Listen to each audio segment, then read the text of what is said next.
I'll never forget that fateful evening when I stepped into the Smith's house, thinking I was walking into a warm and welcoming home. Mr. and Mrs. Smith were always smiling, waving, and asking about my day. They seemed like the perfect family. But little did I know, their facade concealed the dark, sinister truth. As I walked up the path, the porch creaked beneath my feet. Mrs. Smith invited me in, her voice dripping with sweetness. "Come on in, dear. We're having a family dinner. Join us." I hesitated for a moment, but my curiosity got the better of me. I pushed open the creaky door and stepped inside.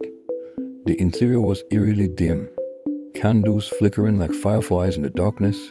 The air reeked of something pungent, like rotten flowers. "Welcome to our home," Mr. Smith said, his eyes gleaming with an unsettling intensity. His smile seemed wider than usual, stretching across his face like a grotesque mask. As I entered the dining room, I noticed something off. The family's faces seemed distorted. Their eyes bulged, skin stretched taut, and smiles twisted into grotesque grins. The kids, Emily and Timmy, usually so full of energy, sat motionless, their eyes fixed on me with an unnerving stare. My instincts screamed at me to flee, but my legs felt rooted. Mrs. Smith gestured to an empty chair, and I reluctantly took my seat. "Pass the potatoes there," Mrs. Smith said, her voice sending shivers down my spine. I tried to play along, thinking maybe I was just being paranoid, but as I passed the potatoes, I saw it. A door, hidden behind the tapestry, slightly ajar. A faint whispering seeped from the crack. "What's that noise?" I asked, trying to sound casual. Mr. Smith's grin widened. "Just our pets. They get a little restless at dinner time." Pets? That didn't sound right. I'd never seen or heard any animals at the Smiths before. I excused myself to use the bathroom, hoping to find an escape route.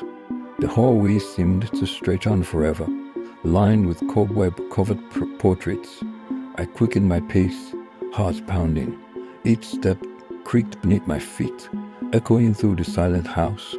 Suddenly, the whispering grew louder. I pushed open the bathroom door, and a chill ran down my spine. The mirror reflected an image that wasn't mine. A boy with sunken eyes, pale skin, and a twisted grin. I spun around, but the door slammed shut behind me. I was trapped. Frantic, I pounded on the door, screaming for help. My voice echoed through the hallway, but no one responded. The whispering stopped. An unsettling silence fell, and then I heard footsteps. Heavy, deliberate steps, coming from the other side of the door. My breath caught in my throat as the doorknob began to turn. "Welcome to our family," Mrs. Smith whispered, her voice inches from my ear. I backed away, my eyes fixed on the door as it creaked open. A figure loomed in the doorway, its face twisted into a grotesque smile.